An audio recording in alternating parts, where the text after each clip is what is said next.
नमस्कार, आदाब, सत श्री अकाल। आप सभी का स्वागत है बिहार स्टैटिक जीके के सेकंड पार्ट के अंदर। बिहार शिक्षक भर्ती 2.0 आपके पास है और आप जानते हैं कि एग्जाम बहुत जल्द होने वाला है और आपके बेहतरीन एग्जाम की शुभकामनाएं हैं आपको कि आपका एग्जाम बहुत अच्छे से हो। लेकिन उसके लिए तैयारी भी बेहतर होनी चाहिए। अपनी तरफ से कोई कमी नहीं करनी है, कुछ भी हो जाए।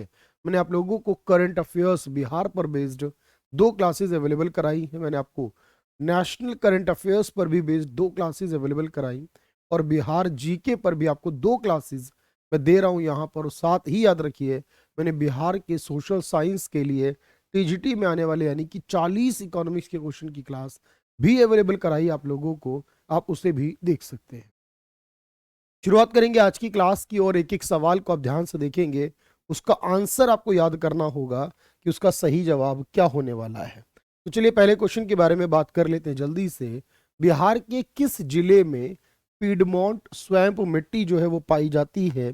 इस पर बेस्ड अगर सवाल पूछा जाता है इस तरह की मिट्टियों के बारे में, तो जितनी भी मिट्टी देखो बिहार में मिलती है उन सभी के बारे में लगभग लगभग आपको याद होना चाहिए कि बिहार में कहाँ पर किस मिट्टी को पाया जाता है और उससे किस चीज की मात्रा अधिक होती है। लेकिन फिलहाल इसको याद रखें कि ये पश्चिमी चंपारण में होगा। किस वर्ष में श्री नीतीश कुमार जी बिहार में पहली बार मुख्यमंत्री बने? वर्तमान में बिहार के मुख्यमंत्री 8 बार शपथ ले चुके हैं। लेकिन जब सवाल आता है पहली बार मुख्यमंत्री बनने का, तो आप जानते हैं जब 2000 में इनको चुना गया था तब वो पहली बार चुना गया। 1907 में जमशेद जी टाटा द्वारा टिस्को कंपनी की स्थापना की गई, Tata iron and steel company की। और ये स्थापना जमशेदपुर में हुई थी। लेकिन अब ये जो जमशेदपुर है बेसिकली यहाँ ऑप्शन नहीं दिया गया और वर्तमान समय में ये झारखंड का हिस्सा है। लेकिन इस सवाल 1907 का है जब बिहार और उड़ीसा भी एक हुआ करते थे। अब जानते हैं ये क्योंकि 1912 में ये बिहार उड़ीसा एक राज्य के तौर पर जॉइंट बनकर अलग हुए, फिर 36 में और अलग हो गए। यानी उस समय जो पूरा बंगाल प्रोविंस हुआ करता था तो ये साक्ची बिहार में था, जो अब झारखंड वाले हिस्से में आता है। मधुबनी लोक चित्र शैली किस राज्य में लोकप्रिय है? आप जानते हैं ये चित्र शैली बहुत बहुत फेमस है और इस चित्र शैली का इस्तेमाल किया गया G20 के अंदर। आपने देखा होगा कि G20 में बिहार की 2 चीजों को इस्तेमाल किया गया और यहाँ पर जो नालंदा महावीराय है उसकी इमेज भी लगाई गई थी। G20 का जो भारत मंडपम जो सेंटर बनाया गया बेसिकली, तो बिहार से रिलेट करने वाली ये चित्र शैली है। यह सवाल शुरू में थोड़े इजी भी है लेकिन बहुत अच्छे सवाल भी है। कंप्लीट करना बहुत जरूरी है, चाहे आप किसी भी फास्ट फॉरवर्ड मोड में करें या फिर नॉर्मल मोड में करें, सवाल हर एक करना होगा। जलालगढ़ किला जो बिहार में स्थित है वो बिहार के किस जिले में आता है? बेसिकली इस किले के बारे में आपको बताना है कि ये जो किला है जलालगढ़ के नाम से ये बिहार में कहाँ पर स्थित है। देखो इस तरह के जो फोर्ट बने हुए हैं, काफी सारे फोर्ट हैं बिहार के अंदर, तो उन सारे फोर्ट्स को आप कोशिश करिए कि आपको याद होना चाहिए कि कौन सा फोर्ट कहाँ पर बना हुआ है। अगर हम इसकी बात करें, देखो ये जो एक फोर्ट है ये पूर्णिया में आता है। इसी तरह से आप जानते हैं शेरगढ़ के नाम से एक फोर्ट है जो सासाराम में आता है, लेकिन फिलहाल जलालगढ़ पूर्णिया में हो। उत्तरी बिहार का प्राचीन नाम क्या था? यानी उत्तरी बिहार को पहले किस नाम से जाना जाता था? तो शुरुआत में जो बिहार वाला क्षेत्र है और उत्तरी बिहार है उसको वज्जी कहा जाता था। इस तरह के सवाल ज्यादा उम्मीद कर सकते हैं। बिहार में शिशु मृत्यु दर कितनी है? फिलहाल तो ये मृत्यु दर कम हो चुकी है बिहार में अब, लेकिन क्योंकि सवाल बिल्कुल लेटेस्ट नहीं आ सकता, थोड़ा सा पुराना हो सकता है क्योंकि क्वेश्चन बनेगा और बिल्कुल लेटेस्ट में तो अभी लगभग 27 के हो चुके हैं। लेकिन यहाँ पर 38 थी बिहार की शिशु मृत्यु दर, यानी हर 1000 जीवित बच्चों में से 38 बच्चे ऐसे थे जो विद इन 1 ईयर, 1 साल की एज के अंदर उनका निधन हो जाता है। उसे शिशु मृत्यु दर कहते हैं। बिहार के कितने प्रतिशत भूभाग पर वेरी डेंस फॉरेस्ट एरिया है, यानी कि अति सघन वन क्षेत्र है? याद रखना, तो बिहार में लगभग 8% एरिया पे फॉरेस्ट एरिया आता है बिहार में, जिनमें से मात्र 0.35 ही वेरी डेंस कैटेगरी में आता है। बिहार में अंतर जातीय विवाह प्रोत्साहन योजना के तहत कितनी धनराशि दी जाती है? अगर 2 इंटर कास्ट मैरिज की जाती है और उसके प्रमोशन के लिए यहाँ पर 2.5 लाख रुपए की धनराशि दी जाती है। डॉक्टर राजेंद्र प्रसाद का जन्म कहां पर हुआ था? भारत के पहले राष्ट्रपति आप जानते हैं, और इनका जन्म बिहार में हुआ है। इन्होंने देश रत्न कहा जाता है इन्हें। और याद रखेंगे इनका जन्म कहां पर हुआ है भाई? तो इनका जन्म सीवान में हुआ है, बिहार के सीवान डिस्ट्रिक्ट। बिहार सरकार ने हर साल 23 अप्रैल को विजय दिवस मनाने का फैसला किया है। ये किसको दी जाने वाली श्रद्धांजलि है? तो विजय दिवस 23 अप्रैल को होगा। ये कुंवर सिंह को दी जाने वाली श्रद्धांजलि हो। बिहार में सर्वाधिक लिंग अनुपात किस धर्म में है? यानी लिंग अनुपात की बात करें, सेक्स रेशो की बात करें और लिटरेसी के बारे में बात करें, तो इन सारी चीजों में अमूमन जैन रिलीजन में हम काफी चीजों को बेहतर देख पाते हैं। लिटरेसी बहुत हाई होती है मोस्टली उनकी। अगर कंप्लीट इंडिया की बात भी करें तो यहाँ पर जैन रिलीजन में जो लिंग अनुपात है, सेक्स रेशो सबसे बेहतर है सभी धर्मों के आधार पर। बोध गया में जो महाबोधि टेम्पल है वो तो अशोका ने बनवाया था। और बहुत सारे जो टेम्पल्स हैं बोध गया में, बुद्ध मंदिर हैं, उनको किसने बनवाया? याद रखिएगा। तो बोध गया में जो मंदिर हैं उनका शिलान्यास किया, उनको बनवाया गया इसके द्वारा, समुद्रगुप्त के द्वारा। समुद्रगुप्त के द्वारा बनवाया गया। बिहार में अपराध को खत्म करने के लिए ऑपरेशन ब्लैक पैंथर चलाया गया था किस जिले में? तो यहां पर आपको याद रखना है, बिहार में जो पश्चिमी चंपारण है वहां पर जो माफिया गिरोह हैं उनके अपराध को खत्म करने के लिए ऑपरेशन ब्लैक पैंथर चलाया गया। बिहार में गांधी सेतु कहां पर है? तो याद रखेंगे ये फेमस है, काफी ज्यादा एग्जाम में पूछा भी जाता है। ये जो गांधी सेतु देखो बना हुआ है, याद रखिएगा ये आपके पास पटना में बना हुआ, पटना में। बिहार में इसमें कौन सा शोध संस्थान, इस तरह का सवाल तो नहीं आए, इसे रहने देते हैं, छोड़ देते हैं भाई। बहुत सारे संस्थान। जगजीवन राम जी को किस नाम से जाना जाता है? बाबा, बाबूजी या बाबू? बाबू कुंवर सिंह जी के लिए इस्तेमाल किया जाता है, बड़े साहब भी इस्तेमाल किया जाता है और छोटे साहब भी, लेकिन जगजीवन राम जी के लिए बाबूजी का इस्तेमाल किया जाता है। बिहार के किस नेता को संविधान सभा के अंतरिम राष्ट्रपति के रूप में चुना गया था? इंटरिम प्रेसिडेंट बने थे संविधान सभा के, और हम जानते हैं सर उनका नाम था सच्चिदानंद सिन्हा। ऑपरेशन धनवंतरी बिहार में क्यों शुरू किया गया था? ऑपरेशन धनवंतरी जो आया था वो बिहार में क्यों आया था, बिहार में क्यों शुरू किया गया था? याद रखना। तो बिहार में बाजारों में जो अवैध इलीगल दवाइयां हैं उनकी सप्लाई को रोकने के लिए ऑपरेशन धनवंतरी बिहार में चलाया गया। बिहार में ऑपरेशन चाणक्य क्यों शुरू किया गया था? तो ये इस तरह के जो ऑपरेशन है बिहार से रिलेटेड वो सारे इंपॉर्टेंट होते हैं, और ऑपरेशन चाणक्य लाया गया था जो मिलावट है उसको रोकने के लिए, मिलावटी सामान को बाजार में समाप्त करने के लिए ऑपरेशन चाणक्य था। अगला क्वेश्चन है, बिहार महिला आयोग का मुख्यालय कहाँ है? बिहार का जो वुमेन कमीशन है आप जानते हैं सर, उसकी जो नई अध्यक्ष भी बनी है इस समय 2023 में, उनको भी याद रखा है आप लोगों ने करंट अफेयर में, लेकिन बिहार महिला आयोग जो होगा वो पटना में होगा। एपीजे अब्दुल कलाम विज्ञान शहर किस जिले में बनाया जा रहा है?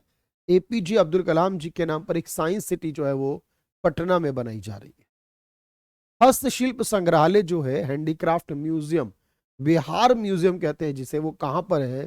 तो बिहार का जो म्यूजियम है मेरे भाई वो पटना में है। हर खेत पानी का निर्धारित लक्ष्य कौन सा है? हर खेत को पानी मिलेगा, यानी इरिगेशन सुविधाएं इतनी बेहतर होंगी कि पानी की समस्या खत्म हो जाएगी पूरे बिहार में, ऐसा लक्ष्य रखा है सरकार ने 2025 तक। चक्र ऐप बिहार के किस विभाग के द्वारा लॉन्च किया गया, जिसमें जो अपराधी है उनकी पूरी जानकारी होगी? और हम जानते हैं सर अपराधियों की जानकारी जो है वो पुलिस के द्वारा रखी जाएगी, इसको चक्र ऐप कहा गया। ताल मिट्टी किस रंग की होती है? जो ताल मिट्टी है याद रखिएगा जो बिहार में मिलती है ये एक कहते हैं ग्रे कलर की होती है बेसिकली। तो ताल मिट्टी जो है वो ग्रे कलर की रहती है हमेशा, ये याद रखिएगा। और आगे देखते हैं फिर, मुंडा और ओरांव जनजाति द्वारा फसल बुआई के समय कौन सा नृत्य किया जाता है? तो ये एक्चुअली ये मुंडा और ओरांव ट्राइब जो है एक्चुअली बिहार के बहुत छोटे से रीजन में, मुख्य तौर पर ये झारखंड में है, मुख्य तौर पर ये झारखंड में होता है।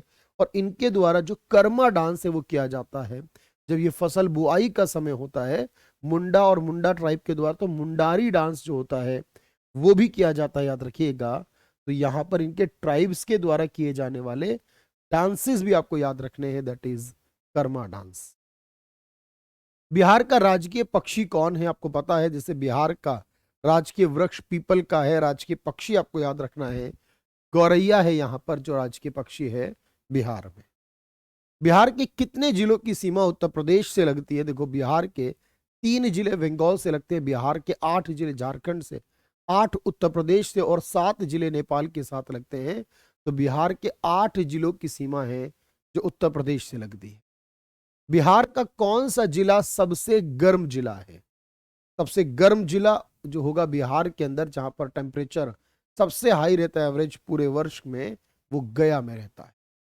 रामविलास पासवान जी, जिनको बहुत सारे अवार्ड मिले हुए हैं, निधन हो चुका इनका, और इनका राजनीतिक सफर किस पार्टी के साथ शुरू हुआ था, याद रखिएगा।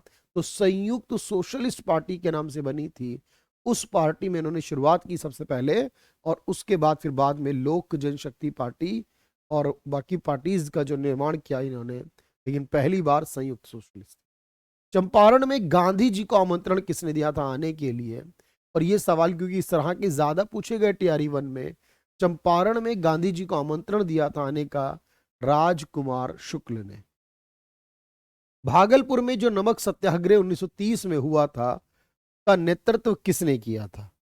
तो जो 1930 में हुआ था उसका नेतृत्व जो किया गया बिहार में, वो किसके द्वारा किया गया था? श्री कृष्ण सिंह जी के द्वारा किया गया था, जो बिहार के पहले मुख्यमंत्री भी बने। निम्नलिखित में किस नगर में सूर्य मंदिर है बिहार के अंदर? जो सूर्य मंदिर सन टेम्पल है वो औरंगाबाद में है, औरंगाबाद के देव में है। तो जनरली तौर पर यहां पर औरंगाबाद में आपको याद रखना। बिहार में कांग्रेस का पहला अधिवेशन जो 1912 में था वो कहां पर हुआ? तो देखो यहां पर प्रथम अधिवेशन कहां पर हुआ? देखो, पहला अधिवेशन आपको याद रखना है, दूसरा गया में हुआ था। तो पहला अधिवेशन जो 1912 में था वो पटना में हुआ। सुनंदनी कार्यक्रम का संबंध किससे है? तो बिहार में चलाया गया एक प्रोग्राम है सुनंदनी, और जो आंगनवाड़ी कार्यकर्ता है उनको अपग्रेड करने, उनको बेहतर बनाने, उनकी क्वालिटी में इंप्रूवमेंट लाने के लिए सुनंदनी कार्यक्रम चलाया गया। बिहार के किस जिले में माइका अभ्रक का भंडार ज्यादा मिलता है? तो बिहार में कई जगहों पर, यानी इसके रीजन में माइका मिलेगा, लेकिन सर्वाधिक जो मिलेगा बिहार के वो नवादा में मिलेगा। बिहार में कृषि योग्य भूमि जो है वो कितनी है, याद रखिएगा। तो बिहार के अंदर लगभग 50% से ज्यादा जो भूमि है वो सिंचित है, 57% के लगभग, और उसमें से भी सबसे ज्यादा ट्यूबवेल के माध्यम से होगा। तो कृषि योग्य भूमि का प्रतिशत लगभग 50 से अधिक है। बिहार में उत्पादन की दृष्टि से चावल के बाद दूसरी फसल कौन सी है?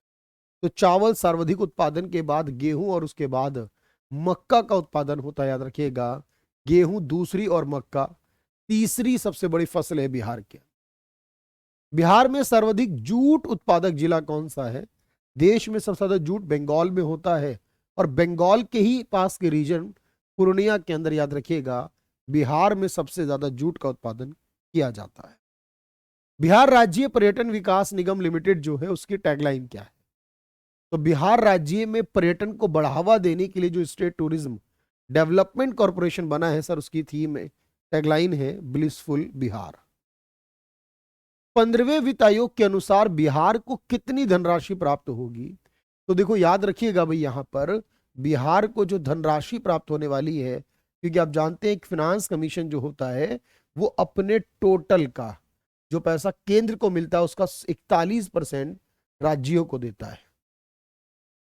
जो 41% है वो राज्यों को देता है, और ये सारे राज्यों को मिलता है, 28 राज्यों में ये 41 रुपए जो है 100 रुपए में से वो बांटे जाते हैं।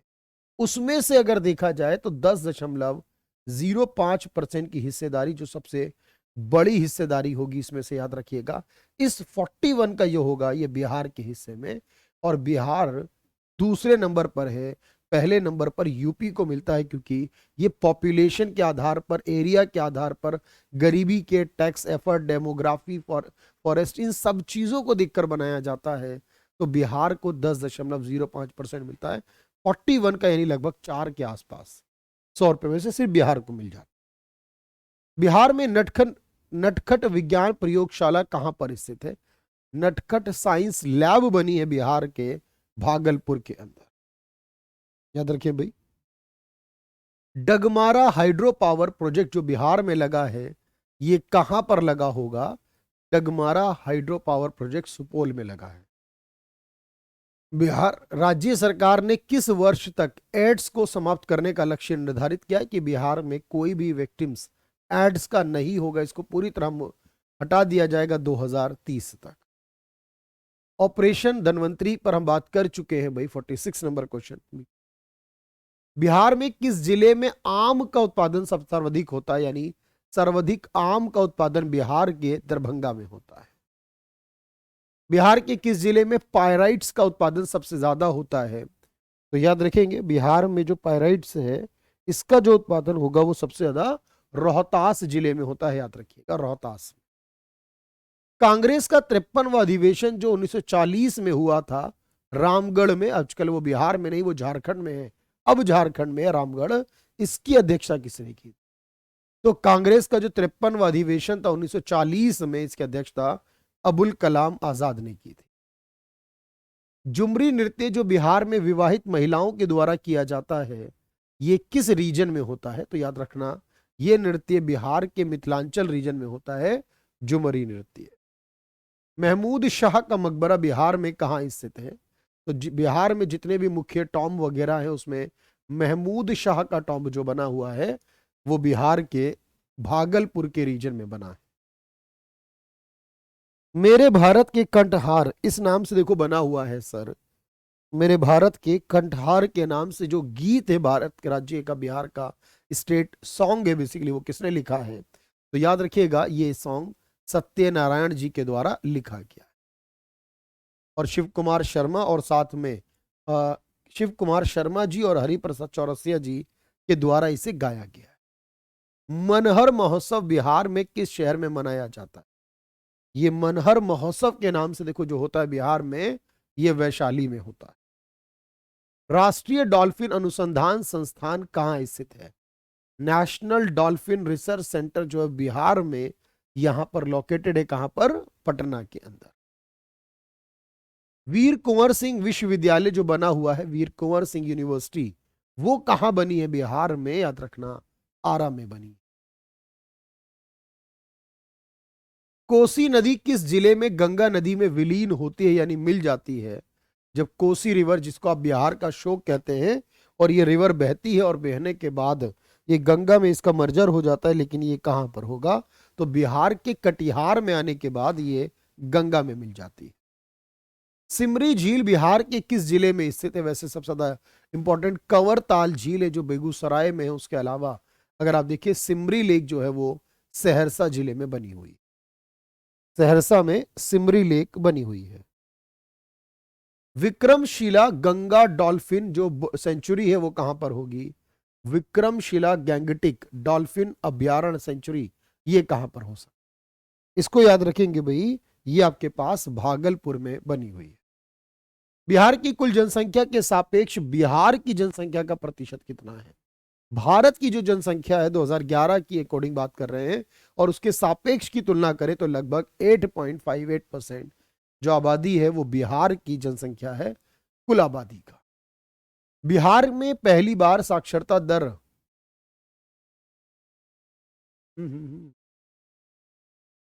क्या ये क्वेश्चन हिंदी में गलत हो गया है? कोई बात नहीं, इसको ठीक करेंगे। अच्छा, फर्स्ट सेंसस जो कराया गया था भारत में वो कब हुआ था? भारत में जो पहला सेंसस कराया गया था ऑफिशियली, तो मेरे भाई देखो दो बातें हैं यहां पर। पहला सेंसस कराने के बारे में जब बात आती है, फर्स्ट सेंसस, तो हम जानते हैं पहली जनगणना 1872 में लॉर्ड मायो के कार्यकाल में, और पहली रेगुलर सेंसस जो होती है, रेगुलर सेंसस, वो 1881 में लॉर्ड रिपन के कार्यकाल में हुई। और जो 1931 वाली सेंसस है वो मात्र एक रात में ही जनगणना पूरी हो गई थी, एक रात में पूरी जनगणना करा ली गई थी 1931 में। 1921 वाली जनगणना की खास बात है, इसमें जनसंख्या में न्यूनतम ऋणात्मक वृद्धि जो हुई थी जनसंख्या में, वो हमारे पास 1921 में हुई है मात्र ऋणात्मक जनसंख्या वृद्धि, और 1931 में 71 में सर्वाधिक जनसंख्या वृद्धि। तो ये कुछ बातें आपको याद रखनी है, और इस तरह का सवाल पूछेगा पहला सेंसस तो वो 1872 में हुआ था पहला सेंसस, या फिर पूछेगा पहला रेगुलर तो 1881 हो जाएगा। 2011 की जनगणना के अनुसार बिहार की साक्षरता दर कितनी है? देखो 2011 के आंकड़ों के अनुसार बताना है बिहार की साक्षरता दर, और वो आई थी 61.8%। 61.8% है, और इसमें भी अगर आप देखोगे तो लगभग 71.2% पुरुषों की थी और 51 पॉइंट समथिंग जो है वो महिलाओं की थी। क्योंकि इसमें भी आपको याद रखना है कि सर जो संख्या है वो बदलती रहती है, और इसीलिए मैंने आपसे कहा देखो चीजें आपको पढ़नी पड़ेंगी, ठीक है ना। तो 71.2 और 51.5% के अकॉर्डिंग यहाँ पर दिया गया, जो ऑफिशियल सेंसस की साइट पर है। कई जगहों पे डेटा अलग अलग है, तो 61.8% हम इसे कर लेते हैं, 61.8%। ये है बिहार में कुल साक्षरता दर, और इसके अंदर फिर 57, 71 और 51 जो है वो पुरुष और महिलाओं की। जनगणना 2011 के अनुसार बिहार के किस जिले का लिंग अनुपात सबसे कम है? देखो सबसे ज्यादा लिंग अनुपात गोपालगंज जिले का है, लेकिन सबसे कम लिंग अनुपात जो है वो मुंगेर और भागलपुर जिले। तो मुंगेर और भागलपुर जो है इनका लिंग अनुपात सबसे कम है बिहार के। 2011 के समय पटना की कुल जनसंख्या कितनी थी ये बताना है आपको। 2011 के समय जो पटना है इसकी कुल जनसंख्या जो थी वो 58,38,000 थी लगभग। तो 58,38,000 जो है वो पटना की कुल जनसंख्या थी। किस आंदोलन के प्रभाव में आकर बिहार के लोगों ने चौकीदारी कर देने से इनकार कर दिया था? तो यहां पर आपको याद रखना है ये सिविल ओबीडियंस यानी सविनय अवज्ञा आंदोलन जो था, इसके अंदर आकर उन्होंने कहा हम भी चौकीदारी कर जो है वो नहीं देंगे। हुंकार हिंदी साप्ताहिक पत्रिका के प्रकाशन में कौन संबंधित थे? जो हुंकार नाम की एक पत्रिका छपती है थी बिहार में, याद रखिएगा सहजानंद सरस्वती के द्वारा इनका संबंध है इस पत्रिका से। जवाहरलाल नेहरू की अस्थायी सरकार में श्रम मंत्री लेबर मिनिस्टर कौन थे जब हमारे टेम्परेरी गवर्नमेंट चुनी गई थी? तो labour minister in the temporary government of Jawaharlal Nehru that is Babu Jagjivan Ram. तो बाबूजी जगजीवन राम है यहां पर उनको। 1918 के किस महीने में चंपारण कृषि कानून पर जो कानून है वो पारित किया गया था? चंपारण कृषि कानून के लिए के विरोध में, याद रखिएगा नवंबर 1918 में इस कानून को पास किया गया था। बिहार की किस जनजाति ने कांग्रेस का गया अधिवेशन जो 1922 में हुआ में भाग लिया था? याद रखो तो ये गया अधिवेशन में भाग लेने वाली ट्राइब थी संथाल ट्राइब। बिहार में नमक सत्याग्रह कब आरंभ हुआ था? तो याद रखना है बिहार में जो सॉल्ट कैंपेन है, सत्याग्रह है, नमक सत्याग्रह 15 अप्रैल 1930 को। वैसे 6 अप्रैल 1930 के बाद इसकी बैठकों का दौर शुरू हो गया और 15 अप्रैल 1930 को मुख्यतः शुरू कर दिया गया। इसके बाद देखेंगे ध्यान से, अगला है कि 2011 की जनगणना के अनुसार बिहार की कुल महिला साक्षरता दर कितनी थी? तो जो महिला साक्षरता दर है उसको भी याद रखिएगा, बिहार की स्पेसिफिकली महिला साक्षरता दर। देखो यहां पर डाउट है थोड़ा सा, पता नहीं कि ऑप्शंस में, लेकिन वैसे वो 51.5% जो है वो आना चाहिए। लेकिन कई जगहों पर ना इसके डेटा में थोड़ा सा कंफ्यूजन है, और उसके डेटा को बदल बदल कर अलग अलग जगहों पर अलग अलग तरह से प्रेजेंट किया गया है। तो कहीं पर तो दिया जा रहा है कि जो लिटरेसी है वो 53.57% है। ये भी दिया जा रहा है कई जगहों पर, इसको भी आंसर माना जा रहा है, लेकिन ऑफिशियली डेटा कहता है ये होना चाहिए। फिलहाल इसमें अब देखेंगे, लेकिन आंसर 51.5 होना चाहिए। बिहार में स्वराज्य पार्टी के प्रथम अध्यक्ष कौन बने थे? तो बिहार की स्वराज्य पार्टी जो बनी थी उसके पहले अध्यक्ष यानी चेयरमैन नारायण प्रसाद जी बने थे। बिहार में शिव जी का प्रसिद्ध स्थान गुप्तेश्वर मंदिर जो है वो कहां पर आता है? तो बिहार में शिव का प्रसिद्ध स्थान गुप्तेश्वर मंदिर कैमूर की हिल्स में, कैमूर की पहाड़ियों में स्थित है। ठीक है, चलिए भाई। बिहार राज्य में नवादा संग्रहालय की स्थापना कब की गई थी? तो जो नवादा के अंदर संग्रहालय बना हुआ है बिहार में, उसकी स्थापना कब की गई थी? इसको याद रखेंगे भाई। तो इसको नारदा म्यूजियम कहा जाता है। 1974 1974 में हुई। बिहार में होम रूल आंदोलन जो चालू हुआ, होम रूल आंदोलन के संस्थापक कौन थे पूछेगा तो मजहरुल हक जो है होम रूल आंदोलन के संस्थापक थे बिहार के लिए। मुजफ्फरपुर किस नदी के तट पर बसा हुआ है? मुजफ्फरपुर जो है वो किस नदी के तट पर बसा हुआ शहर है, ये आपको बताना है भाई इसके अंदर। तो ये सारे जो मुख्य शहर होंगे, कौन सी रिवर पर कौन सा शहर बसा है, आपको पता होना चाहिए। चलिए इसको देखेंगे ध्यान से और बताएं मुझे, मुजफ्फरपुर जो है वो कौन सी रिवर के तट पर बसा हुआ होगा?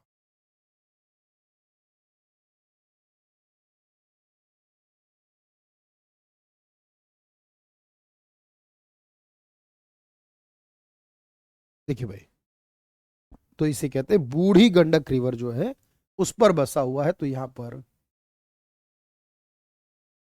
बूढ़ी गंडक होना चाहिए, बूढ़ी गंडक रिवर ये बसा हुआ है।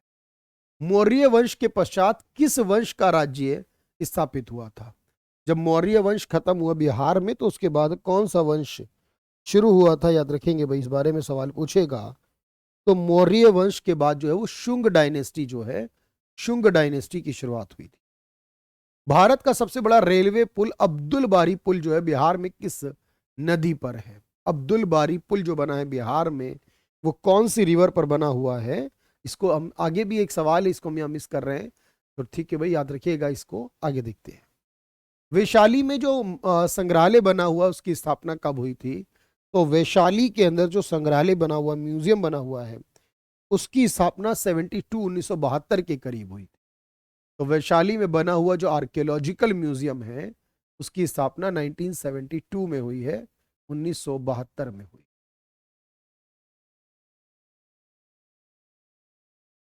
बिहार राज्य की कितनी प्रतिशत जनसंख्या कृषि कार्य करती है? तो अभी का रिसेंट डेटा ये कहता है बिहार के लगभग 76% आबादी अभी भी कृषि और उससे रिलेटेड कामों में ही इन्वॉल्व है। राजा मान सिंह को बिहार प्रांत का प्रांतपति यानी गवर्नर किसने नियुक्त किया था? तो राजा मान सिंह को बिहार का गवर्नर अकबर ने नियुक्त किया था। साइमन कमीशन पटना कब आया था? 1928 की यह घटना है जब साइमन कमीशन भारत आया, लेकिन 12 दिसंबर 1928 को वो पटना पहुंचा। उदयन के बाद मगध साम्राज्य पर किस राजवंश का शासन हुआ? उदयन यानी हरियंक डायनेस्टी के बाद, हरियंक डायनेस्टी के बाद शिशुनग डायनेस्टी जो है उसका राज्य स्थापित हुआ। सामा चकेवा बिहार का प्रचलित क्या है? यहां पर ये एक लोक नाट्य है और ये लोक पर्व भी आप इसे कह सकते हैं, फोक एक फेस्टिवल है। ये फेस्टिवल के रूप में मनाया जाता है जिसमें भाई और बहन के रिलेशन को दिखाया जाता है। बेसिकली सामा चकेवा लोक नाट्य और लोक पर्व भी होगा। सारंडा और चाईबासा निम्नलिखित में से किससे संबंधित है? ये सारंडा और चाईबासा जो है जगह का नाम है, बेसिकली याद रखिएगा। और ये झारखंड में आता है आज के समय में, जहां पर आयरन और यानी लोह भंडार, लोह अयस्क मिलता है। आज के समय ये झारखंड में है। वास्तुकार महागोविंद किस शासक के दरबार में था? तो याद रखेंगे वास्तुकार महागोविंद जो था वो बिंबिसार के दरबार में था। ठीक है, आर्किटेक्ट था। बिहार का सर्वाधिक वर्षा वाला जिला कौन सा है? बिहार में सर्वाधिक वर्षा जो होती है वो किशनगंज में होती है। बिहार में सबसे गर्म स्थान हम बात कर चुके हैं जो पट गया में है, जो बिहार का सबसे दक्षिणी क्षेत्र है। बिहार राज्य के किस स्थान पर देश का सबसे बड़ा पशु मेला हरिहर मेला या सोनपुर का मेला जो है वो लगता है? तो हरिहर मेला या सोनपुर मेला कहते हैं। बिहार का धुआं कुंड जलप्रपात किस नदी पर बना है? तो बिहार में धुआं कुंड जलप्रपात है जो, उसको याद रखेंगे, ये काओ पर बना है, काओ रिवर पर, सासाराम के अंदर काओ रिवर पर। मेची बिहार में किसकी सहायक नदी है? मैची निम्नलिखित में से किसकी सहायक नदी है, यानी किसमें जाकर मिल जाती है? मैची रिवर याद रखिएगा महानंदा में जाकर मिल जाती है, महानंदा। पाटलिपुत्र को मगध की राजधानी बनाने वाले शासक कौन थे? तो पाटलिपुत्र को राजधानी बनाया गया था मगध की, यह बनाया गया था अजात शत्रु के द्वारा। भारत का सबसे बड़ा रेलवे पुल, मैंने बताया अभी अब्दुल बारी पुल, जो मैंने कहा आपसे पीछे भी, क्योंकि सवाल दोनों जगह पर था, मैंने जब रीड किया क्वेश्चनों को, लगभग 1.4 किलोमीटर का है ये, जो कि सोन रिवर पर बना हुआ है बिहार में, भोजपुर में सोन रिवर पर है। राजेंद्र कृषि विश्वविद्यालय, राजेंद्र एग्रीकल्चर यूनिवर्सिटी, ये बिहार में समस्तीपुर में पूसा में बनी है, पूसा समस्तीपुर। कमला नदी बिहार के किस जिले के राज्य में प्रवेश करती है? तो कमला नदी जब बिहार में एंटर करती है सबसे पहले, तो ये मधुबनी में प्रवेश करती है, मधुबनी में। बिहार में कौन सी नदी सोमेश्वर की पहाड़ियों से निकलती है? तो याद रखेंगे, सोमेश्वर की पहाड़ियों से, वेस्ट चंपारण से बूढ़ी गंडक जो रिवर है वो निकलना शुरू करती है। निम्नलिखित में कौन बिहार का लोक नृत्य है? याद रखिएगा, इसमें से जट जाटिन जो है वो बिहार का एक लोक नृत्य होगा। गंगा नदी में बिहार में किस स्थान पर प्रवेश करती है? तो गंगा नदी बिहार में जब प्रवेश करती है सबसे पहले चौसा यानी कि बक्सर के अंदर, याद रखेंगे, चौसा यानी कि बक्सर के अंदर सबसे पहले वो प्रवेश करती है। बिहार में लागनी राग किस अवसर पर गाया जाता है? तो याद रखेंगे, बिहार का ये सॉन्ग है लागनी राव, ये बिहार में विवाह के अवसर पर गाया जाता है। बिहार में Arabic and Persian research institute की स्थापना की गई कहां पर? तो Arabic and Persian research institute बनाया गया है बिहार के अंदर, याद रखेंगे, पटना में। बिहार में पहला खुला विश्वविद्यालय कहां पर है? फर्स्ट ओपन यूनिवर्सिटी जो बनी है बिहार में वो नालंदा यूनिवर्सिटी है, याद रखना, नालंदा बिहार शरीफ में नालंदा यूनिवर्सिटी। बिहार में मगध विश्वविद्यालय कहां पर सिचुएटेड है? मगध यूनिवर्सिटी जो है बिहार में वो कहां पर होगी? याद रखेंगे भाई, that's in the Bhagalpur. Magadh university, Magadh बोध गया में होगी मगध यूनिवर्सिटी। बिहार में तिलका मांझी विश्वविद्यालय कहां पर है? बिहार में तिलका मांझी विश्वविद्यालय जो है वो भागलपुर रीजन में आता है। बिहार में कौन सा स्थान सबसे ऊंचा है? बिहार के सभी स्थानों में सबसे ऊंचा स्थान सोमेश्वर फोर्ट है, सोमेश्वर हिल्स हैं, सोमेश्वर की पहाड़ियां हैं। बिहार में जयप्रकाश विश्वविद्यालय कहां पर है? तो जयप्रकाश नारायण जी हैं जो, उनके नाम पर जो विश्वविद्यालय है वो छपरा में बना हुआ। बिहार में गया नगर किस नदी के तट पर बसा है? तो गया जो बसा है बिहार में वो फाल्गु रिवर के तट पर बसा हुआ है। तो यहां पर आपको याद रखने सारे क्वेश्चनों के बारे में, और लगभग हर एक इंपॉर्टेंट इंफॉर्मेशन मैंने आपको दी है। इनमें से एक्चुअली कुछ क्वेश्चन जो है वो रिपीट होने की वजह से हटेंगे, इसलिए यहां पर हमने 100 क्वेश्चन ट्राई किए, और उन 100 क्वेश्चनों में आप देखें कि हर एक इंफॉर्मेशन इससे पहले भी मैं आपको करा चुका। होपफुली आपके एग्जाम में इसमें से कोई भी एक सवाल मिला तो ये क्लास करना आपके लिए बेहतर हो जाए। Thank you everyone, thank you so much.